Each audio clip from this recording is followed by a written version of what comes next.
नहीं, सबसे पहले तो मैं ये कहूंगा कि गत 10 वर्षों में जिस प्रकार से अंतरिक्ष विज्ञान का प्रधानमंत्री मोदी जी के नेतृत्व में और उनके प्रोत्साहन से न केवल रॉकेट लॉन्चिंग तक ही सीमित रखा गया उनकी भूमिका को, बल्कि उसको इंफ्रास्ट्रक्चर डेवलपमेंट और प्रत्येक मंत्रालय, प्रत्येक सेक्टर में किस प्रकार से उसकी उपयोगिता की जा सकती है और उसको लेकर के एक के बाद एक अनेकों ऐसे क्रांतिकारी निर्णय लिए गए जिससे वो संभव हो सके।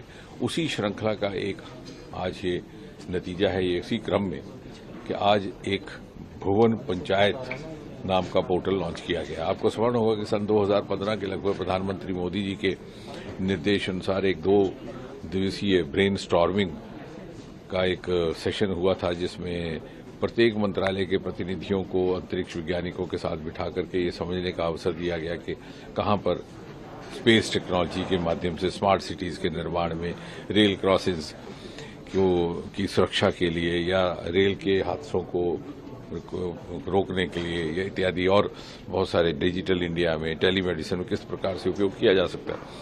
और उसके उपरांत पिछले 2-3 वर्ष पहले एक नई स्पेस पॉलिसी लाई गई, जियो स्पेशल पॉलिसी लाई गई, जिसके अंतर्गत एक बड़ा ही महत्वपूर्ण कार्यक्रम शुरू किया गया, स्वामित्व योजना, जो अपने में एक अनोखा है। मैपिंग जिससे की जाती है स्पेस टेक्नोलॉजी और ड्रोन के माध्यम से।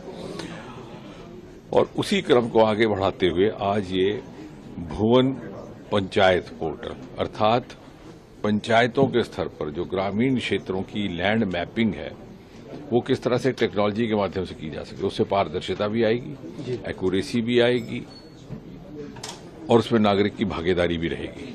तो जिस तरह से इस सरकार की एक प्राथमिकता रही है कि गवर्नेंस में नागरिक की भागीदारी को जितना अधिक हो सके बढ़ाना, उसी दिशा में भी एक कदम रहेगा।